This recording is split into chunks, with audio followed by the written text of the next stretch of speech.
Good afternoon. It's Wednesday, the 12th of July, 2023, just after 1 o'clock. I'm your host, Mike Robinson, and joining me today via video link, we've got Alex Thomson and Gevorg Verrats. They're in a secret location, which I'll divulge in a minute, and Debi Evans, of course, as usual, on a Wednesday. We're going to kick off with the NATO summit. Now, later in the programme, we're also going to be covering health issues with Debi, and also Alex is going to have an update on what's going on in the Netherlands with the Dutch farmers and so on. But here's Biden and Jens Stoltenberg, the newly reinstated Jens Stoltenberg, loving each other yesterday in Vilnius for the NATO summit. And now this wonderful summit began with the news that Turkey has capitulated to the pressure put on it to permit Sweden to join NATO. So let me welcome Gevorg to the programme. And Gevorg, I'd be interested in your thoughts on what's been going on with Turkey and why they've decided to allow Sweden to join. Well, greetings, Mike, and greetings to all our dear viewers. It's a pleasure to be with you again. And with this summit and Turkey's behavior prior to the summit, there's a lot really to be said, because right before the elections, there was a situation in Turkey where the rhetoric of the Turkish Minister of Interior was completely anti-American and full of almost hate speech towards the United States. He went on as far as saying that whoever produces anything towards the American interests in Turkey is a traitor to the nation and will have to be fought and will have to be eradicated from Turkey. And other statements like that were very prominent. But then suddenly this change happened, and when we see Turkey behaving very differently. That was pretty clear already during the elections and in the aftermath of the elections, that Erdogan was going to start leaning pro-Western, because his appointments, especially at the key positions of the foreign minister, for instance, or the minister of finance, clearly showed that he was no longer going to pursue his anti-Western agenda as he used to.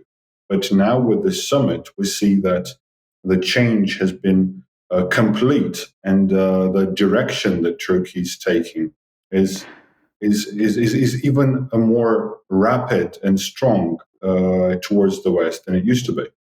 Okay, well, look, we'll come on to the detail of this in a second. Before we do, let's just reveal your secret location. Now, I have to admit that this would be my idea of hell, Alex and Gevorg, but just briefly tell us where you are. We are in Durrës on the coast of Albania, and you might not believe it, but that is actually the view from the balcony behind us. Now, because of the camera not coping with this sunshine, it's white out behind us. But if we lean out of the picture for a couple of seconds, the camera will recover, and you will see the deep blue Adriatic waters from which we enjoyed some fresh grilled fish last night. More adverts for the Albanian Tourist Board to follow in extra time, but seriously, a very recommended country for a number of cultural reasons, where people treat each other very decently. But on to Gevorg's main segment here, because Gevorg is going to get into the nitty-gritty now of NATO, Russia and Turkey, Turkey being a neighbor of his and a particular focus. I would ask viewers not to despair at the amount of Russian text on the screen, because the very reason we've got Gevorg commenting now is because he's watching intelligent commentary coming from Russian sources and Russian language sources, which we don't get in the West. So with that, I'll hand over to Gevorg to set the scene. All right. As we've started already discussing this situation with Turkey, I would like to say that, as I've said already, that prior to the elections, all of the rhetoric that Turkey has begun its elections and pre-election period with was radically anti-American and generally anti-Western. They were trying to build an alliance with Russia, or at least they've been presenting such an alliance as taking place. And that, of course, had to do with the gas trade deals that Turkey had with Russia. running the Russian gas through Azerbaijani pipelines and Georgia into Turkey. We're going to run a clip silently in the background as Gavor continues to speak, which will show some of the detail of this anti-American rhetoric. Yes, this person on this clip, it is Süleyman Soylu, a man who was Turkish Minister for Interior. And here he says that it is our first opportunity to have caught the West in its weak point. We've caught out America for the first time in the last 100 years. And by the grace and mercy of Allah, he says, and we're in the strongest position as a country in the last 300 years.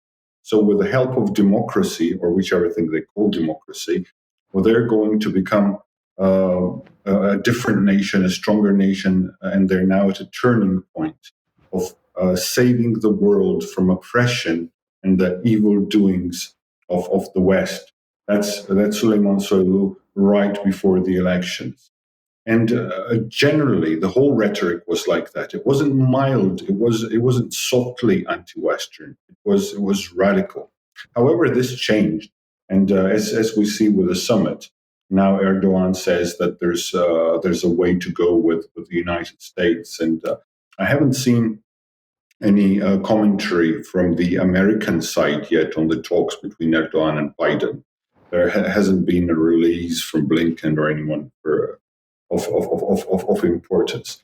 However, the elections in Turkey with the victory that Erdogan's had, and many do call that elections rigged and quite difficult to accept to this day.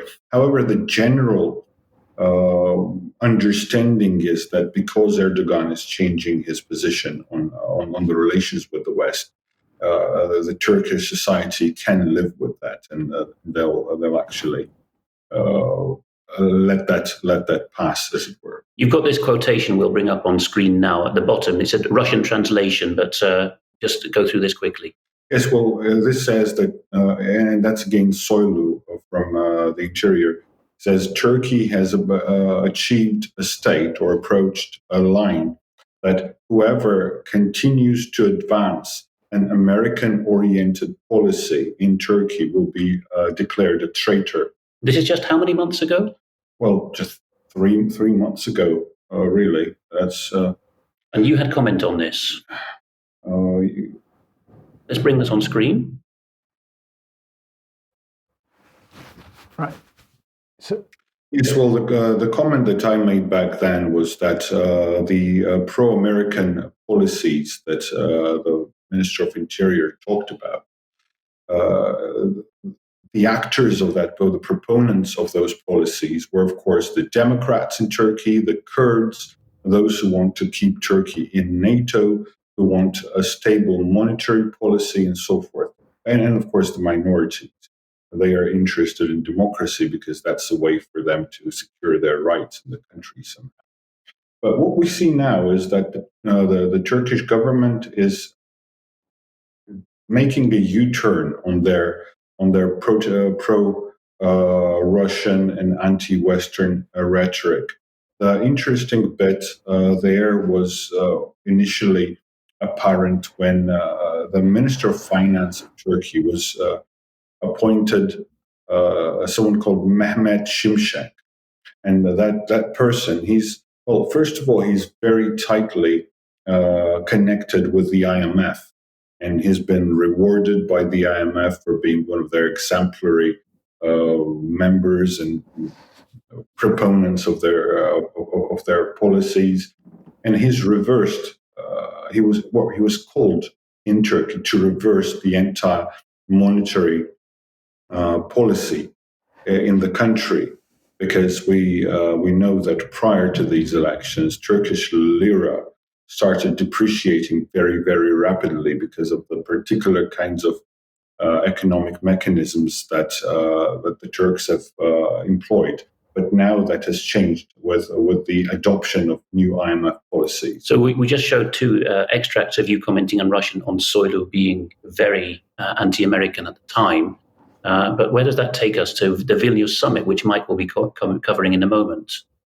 Yes, well, the change now that we see now, also, it's important to notice that it did bring about some Russian reaction, and it is going to impact the Russian-Turkish relations quite seriously, because the Russian, well, a member of the Federation Council in Russia has made already a statement about Turkey behaving in an unfriendly manner, and Turkey becoming, and he said, we say it for the first time, that Turkey is becoming an unfriendly state to us.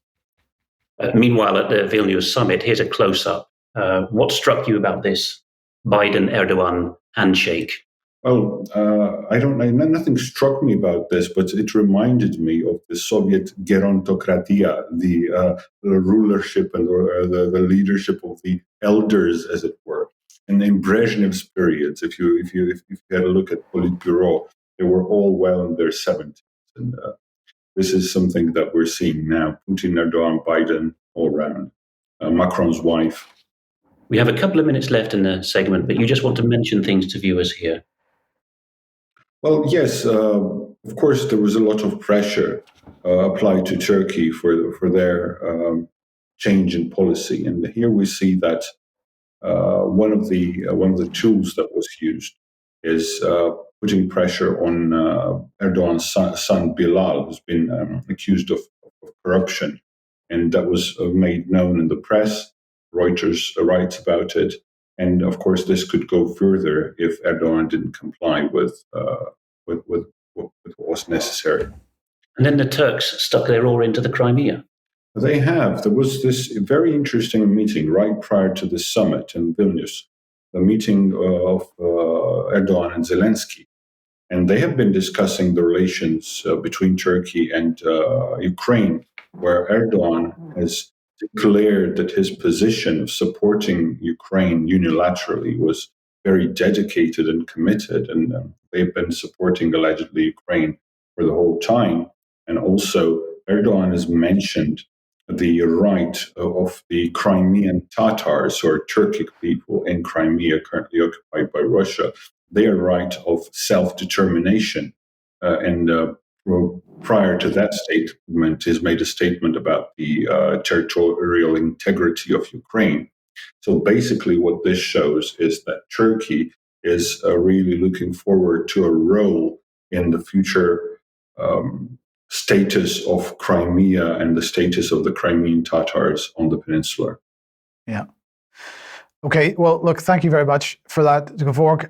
We'll come on to that in more detail in Extra, but we're going to move on now to the rest of what was going on in Vilnius. And of course, who was there but Zelensky, and he was glad-handing with everybody, Rishi Sunak, but also the German Chancellor here and a number of other people. Of course he was. But he wasn't terribly excited about the final communique or what was coming out, because this is what he had to say about it. It's unprecedented and absurd when a time frame is not set for Ukraine joining NATO, neither for the invitation nor for Ukraine's membership.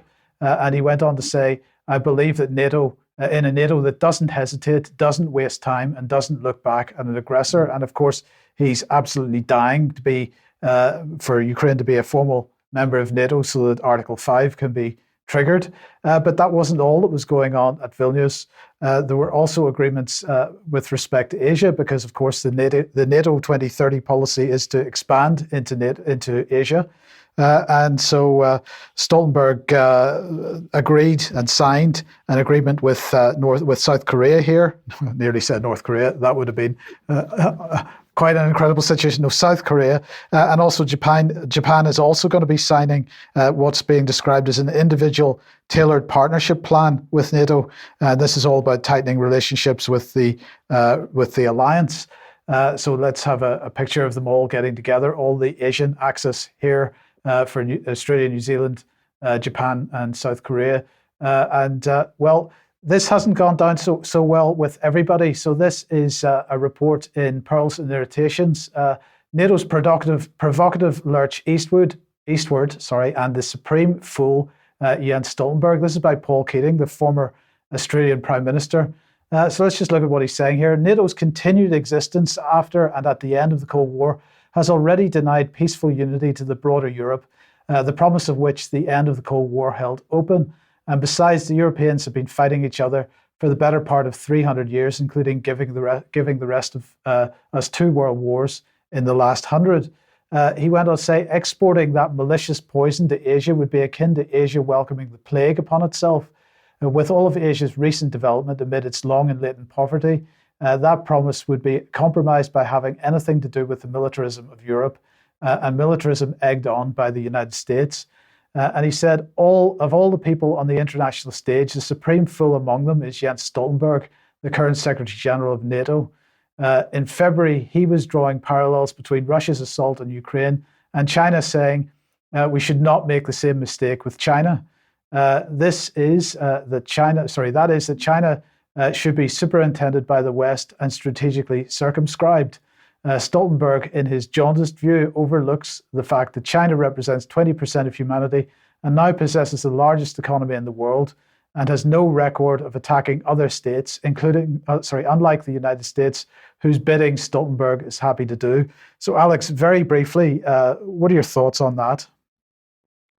I think that it's dawning on Asia watchers that China is in a different league to Russia. Now, Georg and I differ in views on many things, including Russia's role in the Ukraine war, but I think both of us would see eye to eye on this, that you don't take on China in the same way that you take on Russia. And this at the time when Western think pieces in defense journals in Washington are calling for Stoltenberg to be awarded the Nobel Peace Prize. Well, that would be about right. But let's bring Rusi on screen then, because this is their attitude with respect to the cluster bombs issue. Giving Ukraine cluster munitions is necessary, legal and morally justified. So they're saying, in summary, therefore, the objections to cluster bomb provision in Ukraine are militarily dangerous, legally misleading and morally questionable, drawing a false equivalence between Russian and Ukrainian use cases. The use of such weapons by the armed forces of Ukraine on their own territory, at their own discretion, against fortifications in open countryside and against hostile forces who routinely fire Soviet-era cluster munitions and other highly unreliable munitions into civilian cities would therefore be consistent with the principles of proportionality and discrimination. They go on to say that cluster munition provision will not only increase Ukrainian military effectiveness against dug-in Russian forces, but will also help alleviate Ukrainian and wider NATO ammunition shortfalls and barrel constraints. That's quite an admission. Since Russia's current strategy relies on outlasting Western military support capacity, improving the sustainability of Ukraine's artillery capabilities would also increase the incentive for Russia to end the conflict. Therefore, the US is justified in providing Ukraine with cluster munitions to help liberate its territory, which is the only assured means of restoring the right of Ukraine's civilian population to live in peace. Quick thoughts on that as well, I think we need from you, Alex and Georg. Cluster munitions for peace. It's pretty Orwellian stuff. For those who missed the background, the White House has green-lighted the supply of these banned weapons to the Ukrainian armed forces. The British government has not resiled from its previous position that that's contrary to international humanitarian law. Georg, 30 seconds from you, because among your other duties, you are now an accredited chaplain to the armed forces of Ukraine. You see horrible injuries and the effects on families. Although you take the Ukrainians' position here, what do you think about the West supplying these dreadful munitions? Well, I'll say the following: we cannot justify murders and killings, and we cannot justify war. But when there's a war going on, and when there's an invading force that is Russia, that has all the supplies and everything, and has no moral limits to what it does, and Ukraine being the weaker side, reliant on all sorts of aid that's coming from the West, I think that it is justified that Ukraine will recourse to all the resources possible to secure and protect their people, because genocides genocides in the smaller scale sense, massacres, like what happened in Irpin, Bucha, and other places, Kharkiv and Melitopol, those should be prevented. And the only way to prevent the Russians from committing them again is to drive them out of the Ukrainian territory. That's my position, and made no secret ever. Okay, well, thank you for that. Now, let's change topics then and move on to health. And Debi. Good afternoon. Yes, thank you. Well, just to set the scene for my segment, a story in the Observer and Guardian. It was an Observer study in the Guardian. Very interesting. It's naive to think that this is in the best interests of the NHS, how big pharma's millions are influencing healthcare. Interesting to see a Northampton GP, Dr. Yasir Javed. He's received £483,561 since 2019 direct from pharmaceutical companies, and more than 43 million was paid to healthcare individuals in 2022. So lots of collaborations between pharma. And there's a couple of graphs on the next slide that will just indicate, so you can see there on the left, the drug company payments to healthcare organisation and individuals has almost doubled in the past 8 years. And the one on the right, the 15 biggest drug company donors to the UK's health sector. So you can see GlaxoSmithKline ahead. But check out that article. It's a very interesting article, which brings me neatly on to, it's that time of the month, and it's the MHRA board meeting. But I had to fight to get the joining link. And I only received the joining link after a flurry of 4 emails to the MHRA. I received the link 40 minutes prior to the meeting. So it was kind of almost as though maybe they didn't want me to be there. And I'll be talking about the MHRA more, but I did make it. And as you can see, we're not allowed to screenshot, we're not allowed to take films, but I did make it to the MHRA board meeting. So what did they talk about in the board meeting only yesterday? Well, I can tell you that you'll be very pleased to know that they talked about all sorts of things. And I've just put a compilation on one screenshot here for you. So they talked about the yellow card, tick box. They talked about the O'Shaughnessy review, tick. They talked about the Cumberledge report, tick. They talked about sodium valproate, tick. They even talked about the Patient Safety Commissioner and Her Majesty's Government's response to Professor Dame Angela McLean's pro-innovation regulation of technologies review. And they talked, of course, about Stephen Lightfoot. Now, I'm going to be talking more about what the MHRA did talk about in their board meeting later in Extra. But the things that you'll notice that they didn't talk about were vaccine injuries, deaths that are due to unlicensed products, and a few things that we're going to see moving forward. But one thing that they did talk about was the MHRA's corporate plan. And this that they launched only in July. Now, what does the corporate plan say? Well, what are the strategic priorities? So here you can see, if you look at the ones in green, so 1, 2, 3, 4, maintaining public trust through transparency and proactive communication. Freeze the screen to see the rest, because pretty much it's all, as Alex would say, word soup. Talking about maintaining public trust, that seems to be the most important thing. One thing they didn't talk about on the MHRA board meeting was this article that I saw in The Guardian about a patient has died and 3 were hospitalised in a Sciences chemotherapy incident. Now, the MHRA have launched an investigation into this. And Alison Cave, as you can see, says that patient safety is always, of course, of public concern and a priority. But this version of these drugs differed from a licensed product. So there's a big investigation on this. Another thing that the MHRA board meeting didn't talk about was long vax. So we've all heard of long COVID. And now, apparently, this has come from the New York Post. We have long vax, and you can see that the symptoms there are pretty similar to long COVID, in inverted commas. Persistent headaches, intense tiredness, irregular heart rate, abnormal blood pressure. And although we're told that cases are very rare, we're told that this has to be looked at in more detail. And it's not just the New York Post, the New York Post that's carrying the story. It's also the Daily Mail. And you can see that Harvard and Yale scientists are probing a new condition. They're saying that they don't want the issue to be seized upon by the anti-vax movement that has gained momentum. Well, I would suggest that perhaps they're not wanting the vaccine injured either to be looking at long COVID. So they weren't talking about that in the MHRA board meeting. And I've just done one little screenshot of symptoms in case anybody wants to take it and tweet it and share it and just inform people that long vax is a thing now. It obviously exists.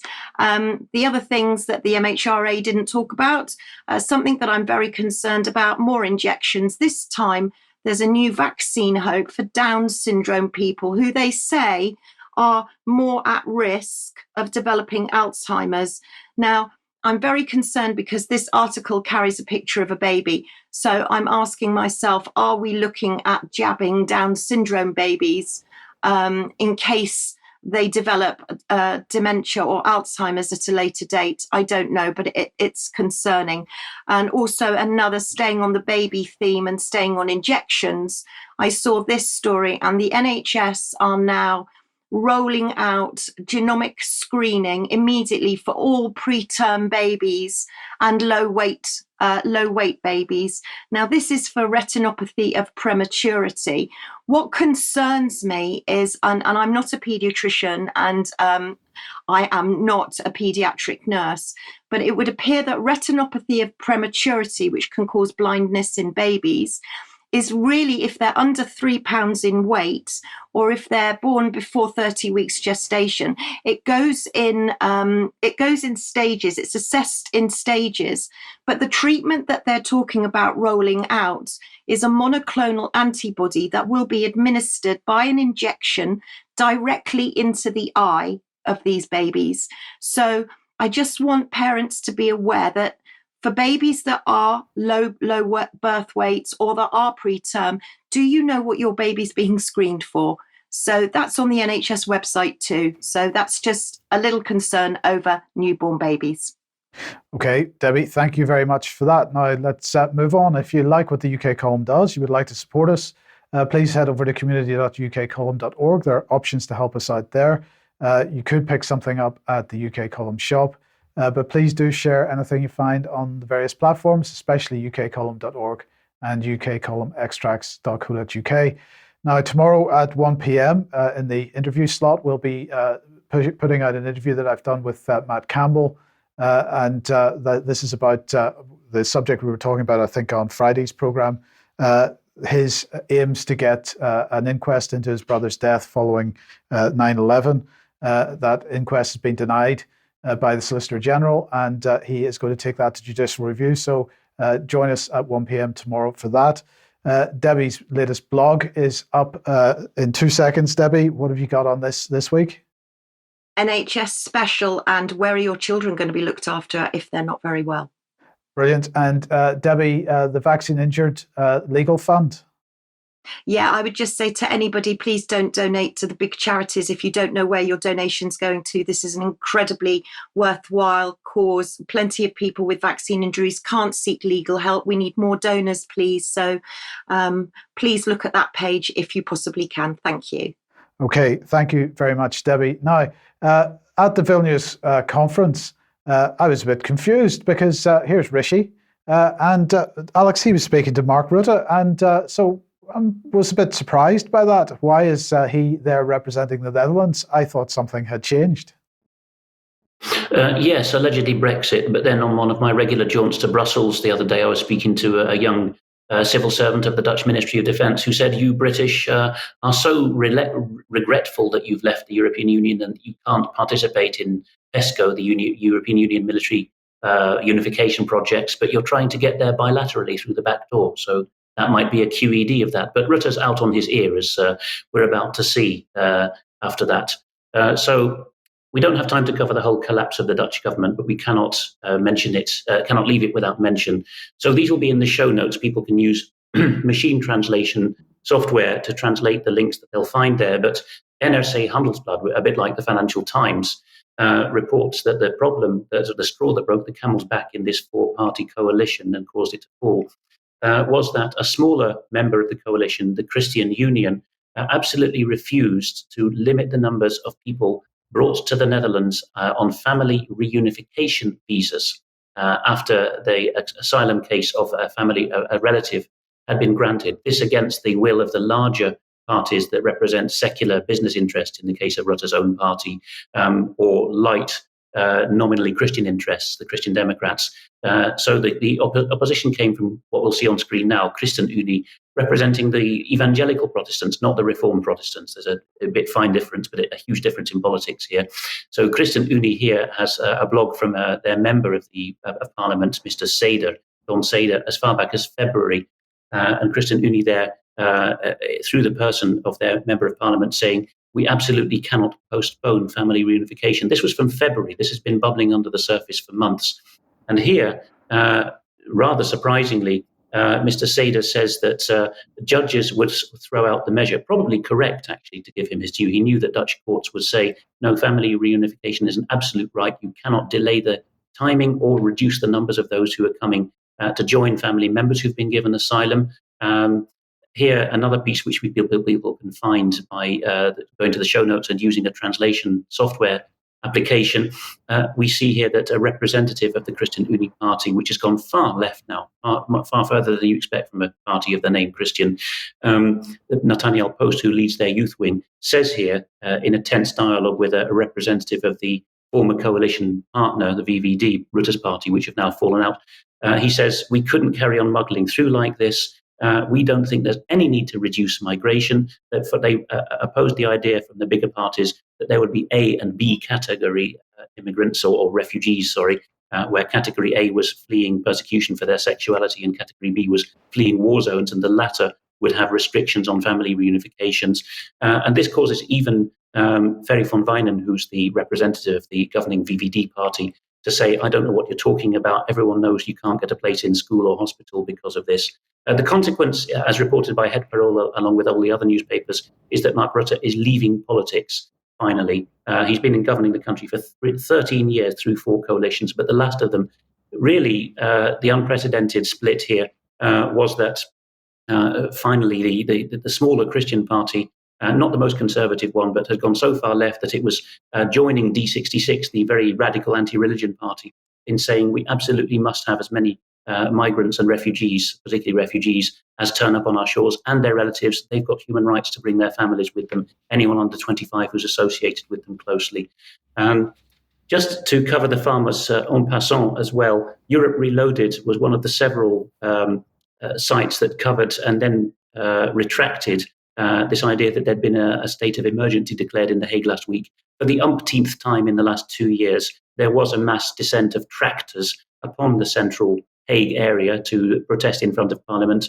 What was actually the truth of the matter was it was a noodbevel, an emergency order from the mayor to clear the area around Parliament and stop the tractors coming towards Parliament. Not a state of emergency, but sadly the farmers, they're just getting ignored now, and it was not them that caused the government to fall. Their well-known woes was not the problem, it was immigration. And people wanting to know more on Dutch farmers in general, I would point them to this piece written by a deep specialist in agricultural policy and health on the very excellent Brownstone Institute website called The Future of Traditional Farming and Healthcare in the Netherlands. Here you get a bundle altogether of what's being done to Dutch farming and how corporate interests have completely taken over the country, particularly in its agriculture. So are you saying, Alex, that the Dutch farming issue had no impact on the fall of the government? Sadly, that is the case, because the urbanized and more left-leaning half of the country, including a lot of the Christians who are I keep going on about religion in Dutch politics because it's important, much more important than in other Western European countries. The whole left-leaning and urban section of society has determined that farming has to change, probably has to be reduced, some would say to zero, and they have very little sympathy indeed for growing farmer suicide in the Netherlands. Yeah, okay, thank you for that. Now, Debi, let's come back to you, and I suppose a related topic to particularly farming, and we're talking about land grabs in the UK. Yeah, well, we're talking about an attack on animals, an attack on farmers, and land grabs. So I caught this story on Sky News about a daffodil extract that's going to be fed to cows in order to reduce methane production. But then I went to look at daffodils because my mum had always told me that daffodils were poisonous. So I went to have a look, and I found a site, Poison Control, daffodils beautiful but toxic. And it would appear that all parts of a daffodil contain lyserine, and this is toxic. It's especially toxic, actually, to animals, and it can damage their liver, make them feel sick. And it's also got oxalates in it. So when you eat it, it can sting the mouth and sting the esophagus. So that was quite concerning. And we do grow daffodils down in Cornwall, and we do grow daffodils in the Isles of Scilly. So unless they're thinking of breeding a new daffodil that's not toxic, it's a bit of a concern. So I went to look at an ITV report that's been talking about farmers who have been losing their grazing land because Natural England, we've reported on this before, but Natural England want to reclaim the land and use it for rewilding and scientific special interest sites. Now, the farmers themselves don't know, they really don't know why this is happening. And you can see a couple of quotes here. Eric Murley, this family's worked the land near Pendeen for 50 years. Another chap, Edward Richardson from the charity farm Cornwall, says, I've worked this area now for 13 or 14 years. I've never seen farmers so upset. They don't know what they've done wrong.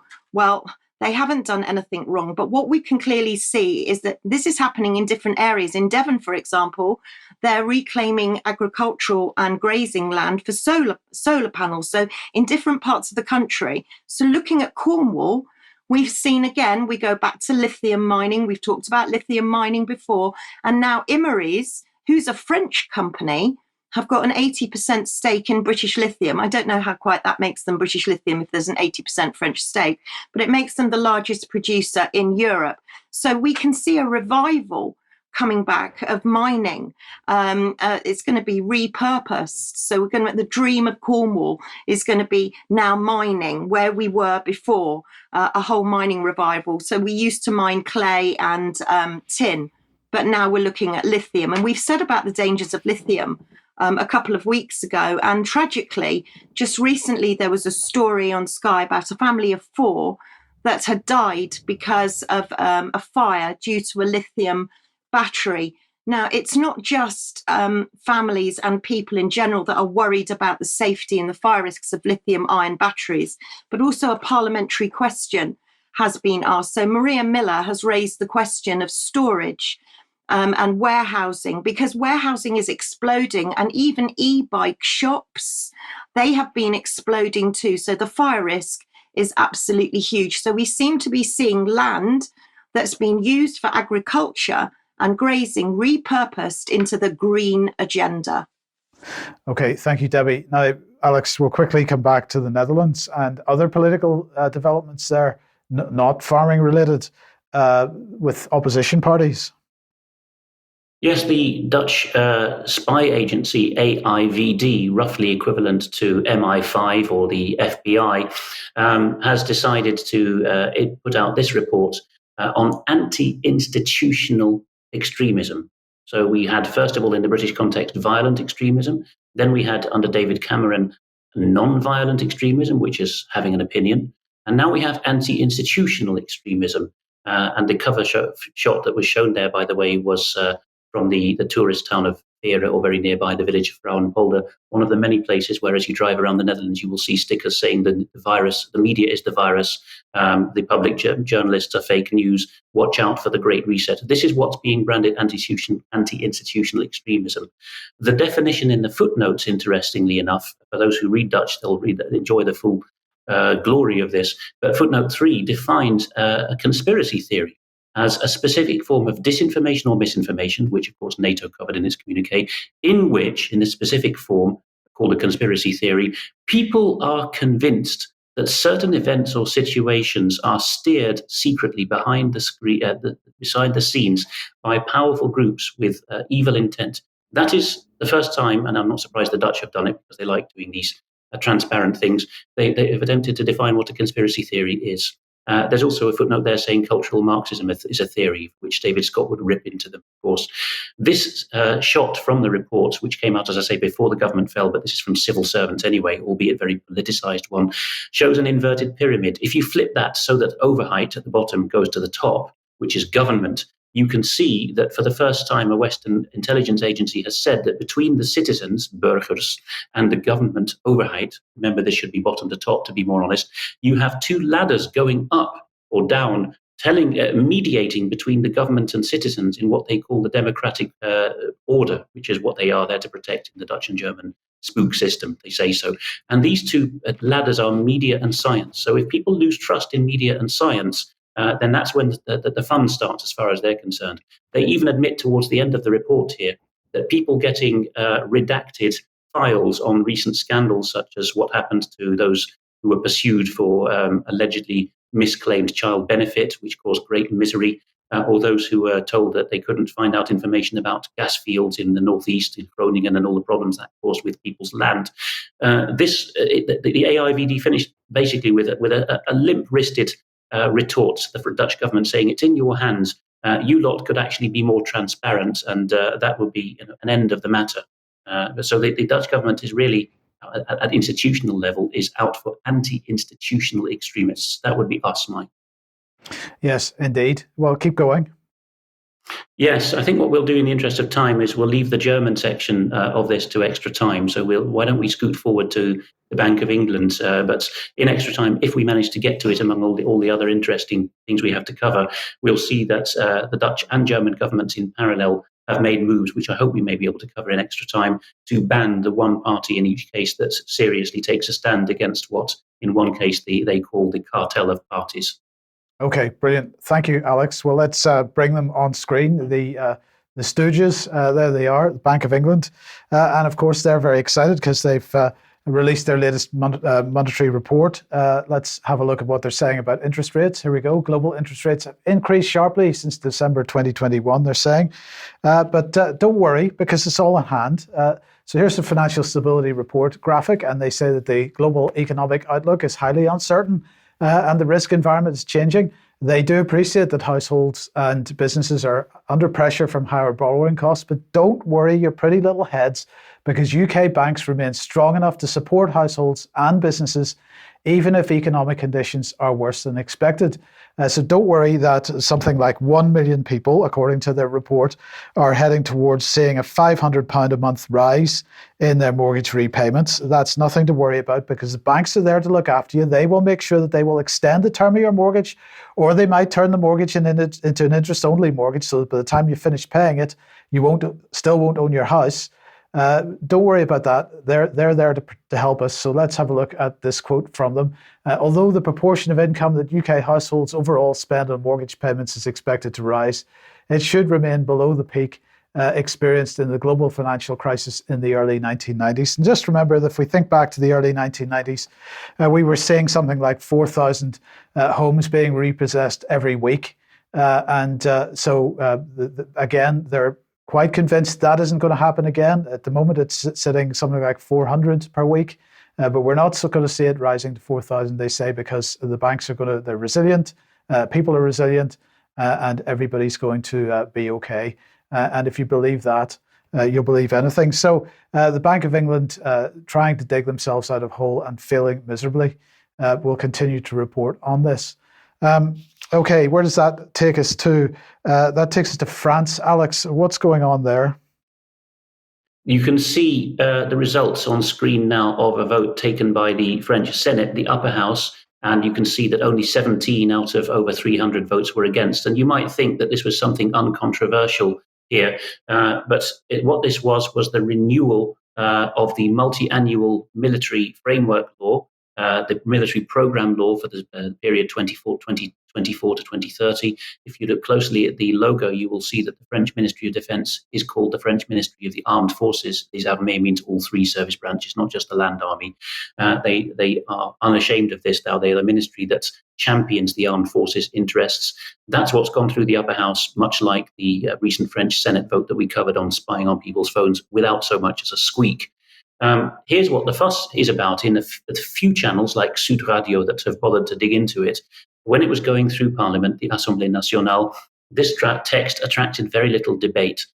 So what's on screen is the part of the law that's just been passed and which will ironically enter into force on Bastille Day, this Friday, which will revise the framework law for the ministry, for the armed forces. So the law that's passed has got this section which says that Chapter 2, General Principles of the Framework Law on the Armed Forces, will be amended to read that if there is a real or foreseen threat, anticipated threat, that menaces the essential activities of national life, etc., territorial integrity, the institutions of the republic, which means the politicians are about to fall, or of other natures justifying international efforts, the usual get-out clause, then they will be able to, you'll see it halfway through the text here, to requisition or to commandeer, you can also translate it. You can also just use the French word requisition in English.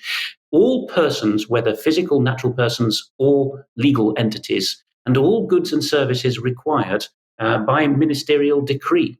The decree will even be able to go out to be issued not just by the Prime Minister, but as we see at the bottom of this extract, that the Prime Minister can tell other administrative or military bodies that they have the power to commandeer French persons, including citizens abroad. Those who are requisitioned or commandeered will be told that they have to serve the nation in this capacity. There will be some kind of compensation afterwards, but they'll be selected here for their physical and psychological aptitude, as you can see on screen at the moment, and their professional savvy and technological know-how. And if it's a company, they have to give all their resources and do work for the state. This is the extent of who can be commandeered.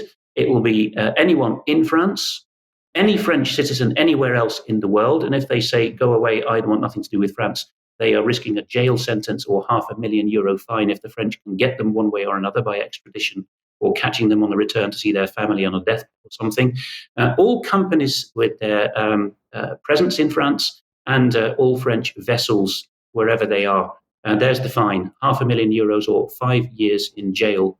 So France can commandeer everything now in the grey zone between peace and war, because the new legal text makes quite clear, as well as the associated framework for the French military, in the footsteps of the British strategy now, that between war and peace and civil war, there's all kinds of threats to the state not further specified. And are we talking about them lifting people off the streets effectively? I cannot see any reason why that would not be the case, actually. The Ukraine and Russia during the current war have had footage emerge of men being grabbed, even old men and teenage boys being grabbed off the streets. I don't see any block to that in the text of the law or in the morale of those who command the French armed forces. I think it's perfectly possible.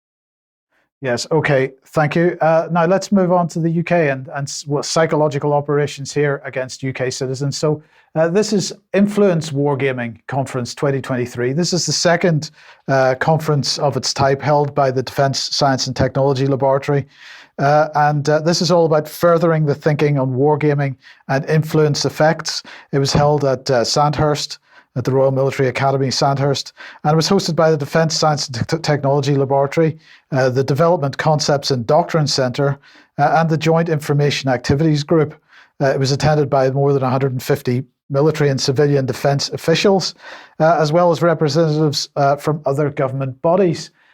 So let's just turn that upside down so that you can see what was on their little poster that they were playing with. Now this, we might make fun of this in some ways, but actually it's very, very serious. And one of the things we might make fun of is this, because this delegates, they say, were also able to take home a card-driven game, and there it is. It's called POP, ! Which means powers of persuasion, which they can use to create influence efforts and achieve a given goal. So what is this about? Well, let's understand what it's about, because here is, this is Ben Wallace, of course, Secretary of State for War, who was presented with the Influence Wargaming Handbook. This was developed by a team led by Colin Marston, who's on screen there. So let's have a look at the Influence Wargaming Handbook. Here it is. Let's just have a look at what it says. Human behaviour is a central concern of much defence and security activity. And operational success frequently depends upon influencing the attitudes, perceptions, and behavior of different audiences. It goes on to say the Influence Wargaming Handbook seeks to explain how wargaming can be used to better represent and explore influence effects across a range of policy, force development, planning, education, and training problems. So what they're talking about is using wargames to develop behavioral techniques to use on various people, including the public, in order to make sure that you have the right defense outcomes at the end of the day. Let's continue with this. It says the importance of audiences is recognized in UK defense doctrine with the addition of integrated action into to the two existing tenets of mission command and maneuverist approach. Now that might seem like word salad, but let's continue. It says integrated action can be described as the audience-centric orchestration of military activities across all operational domains, synchronized with non-military activities to influence the attitude and behavior of selected audiences necessary to achieve successful outcomes. So this is about influence, it's about changing behaviors, it's about changing attitudes, and perhaps the people that are having their behaviors and attitudes being changed won't understand why or how or what changes are happening. It goes on, influence is defined as the capacity to have an effect on the character or behavior of someone or something, or the effect itself.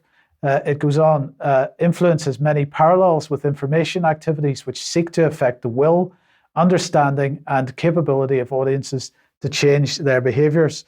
So I want to get some comment from Alex on this in a second, but I believe that this should be viewed in the context of the integrated operating concept, which we've talked about many times on this program. Let's just bring it on screen, and particularly this part of it, because the integrated operating concept, which forms defense doctrine in this country, is based on the idea that home, that's the UK, is no longer a secure sanctuary where we may choose to launch interventions unhindered. And if they choose to launch interventions, in other words, they don't want any opposition to those interventions, and home is no longer considered safe. So, Alex, to my mind, this looks very much like a wargaming in order to produce psychological operations against the UK public in order to produce a defence outcome which perhaps the Ministry of Defence and the government would like to see. Would that be a fair assessment of what's going on? It's more than a fair assessment, Mike. It was stated as such in terms 40 years ago in Gordon Welchman's book. He was a GCHQ wartime code-breaking hero, a book called The Hut 6 Story, which in the later suppressed final chapter covered his rehiring 30 years after the end of the war, so mid-70s, by the MITRE Corporation in the USA.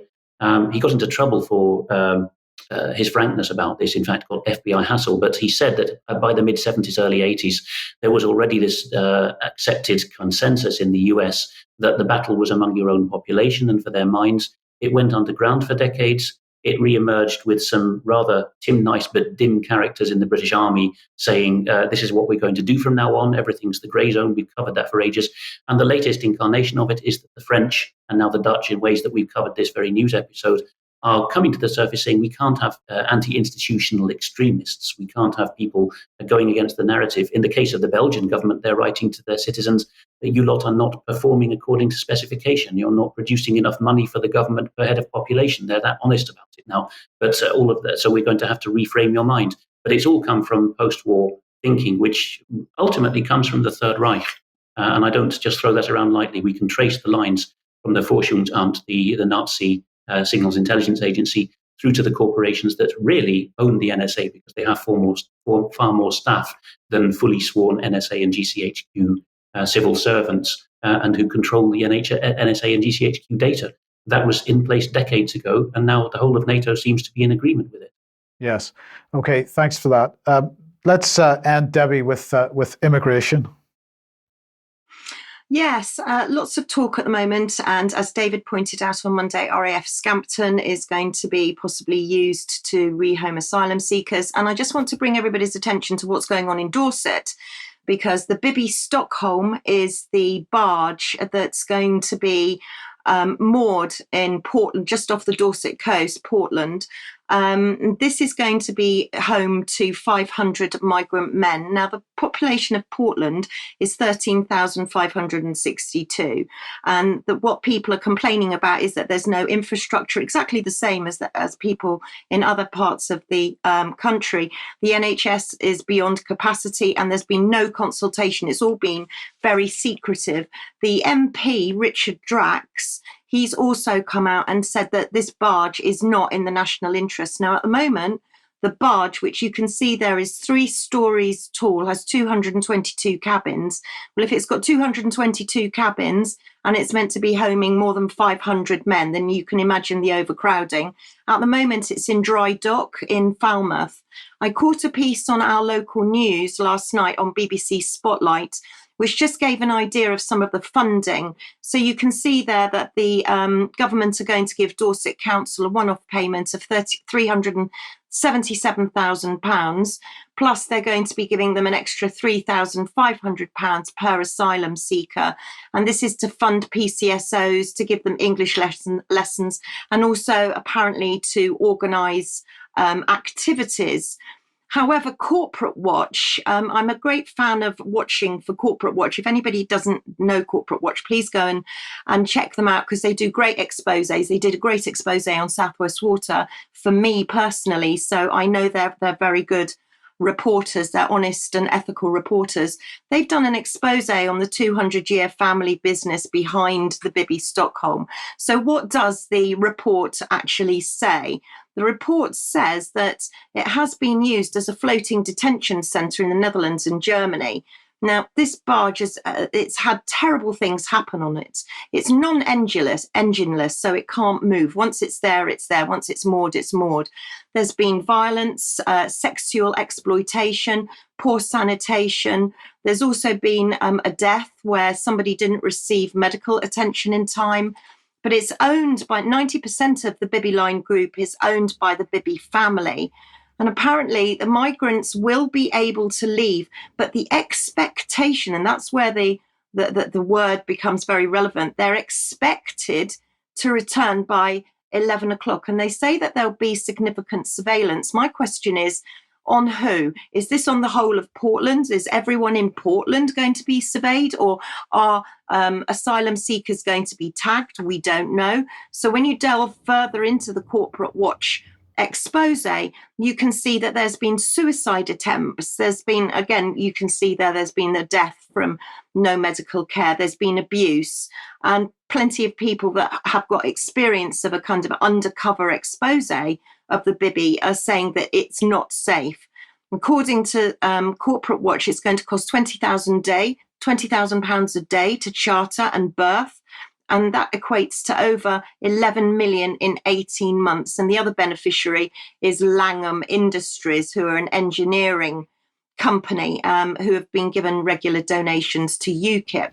So keep an eye on what's happening in Dorset, because I think sometimes we forget that Portland is only a small place, and they're really fighting hard. No to the barge is where to look if anybody wants to make comment. And if anybody's watching and would like to comment and talk to us, then please get in contact. Alex, have you got any thoughts on this? Yes, when that vessel, or that class of vessels, was used by the Dutch and also by the Germans, but I know the Dutch situation better for prison overspill, it became known as the bias boat, something that translates as the Nick ship. And there was all kinds of scandals from the left about how this was unworthy and indecent in people's human rights to put them on such barges. And of course, it all came out of the public purse. The same vessels have been repurposed for migrants, and Debi's just outlined that the same interests and the families are behind it. And all of a sudden, we are to welcome it. Because, of course, there's no shortage. And it pains me to say it, but the evangelical Christians are in the lead here, together with the out-and-out Marxist D66 party, in saying, in terms, I covered that a moment ago from that interview we just had with the youth wing leader of the Christian Union Party, saying so naively, there is no problem with the number of migrants coming to the country. It's just a question of forcing the councils to house them and spread them out fairly. So people that blinkered have brought us into this position. The corporate interests just regard it as places to stuff people into and make money. But the difference, of course, this time is that there's a bottomless purse because of the human rights angle.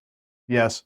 Okay. Now we're just going to end with one slide we'll put on in 1 second, but the COVID-19 inquiry has been progressing, as we all know. And it was interesting that a couple of days ago, they were covering the behavioral aspects of this. Now, they even talked about the Mindspace document at one point, I think it was on Monday, but they were not in any way negative about that. The testimony that was being given was very pro, it seemed to be. But I just thought, Alex, I would ask, since this is the 12th of July, and of course this is the famous day when the Orange Marches happen in Northern Ireland, who do you think would be the best person that the COVID inquiry could decide to bring on to give evidence today? If you really wanted to rattle the cage, you would bring someone on like the political leader of Sinn Féin IRA, wouldn't you? Well, let's just show the photograph then, because this is from the COVID inquiry this morning. And yes, there is Michelle O'Neill, and that's exactly who they did bring on to give evidence today. So I doubt very much, Alex, you can correct me on this. I'm sure it wasn't intentional. Oh, well, I mean, again, Dutch politics can do one better. On Good Friday one year, they brought out the euthanasia pill. And the minister from that D66 party I mentioned, who brought out the news that day, actually used the phrase, "it is finished," to declare that the cabinet had come to an agreement. And afterwards she said, "I had no idea it was Good Friday, and I didn't mean any allusion to the crucifixion by saying it is finished." So if that can be passed through, got away with, then you can get away with claiming it was simply a scheduling error that Sinn Féin's leader was brought on the 12th.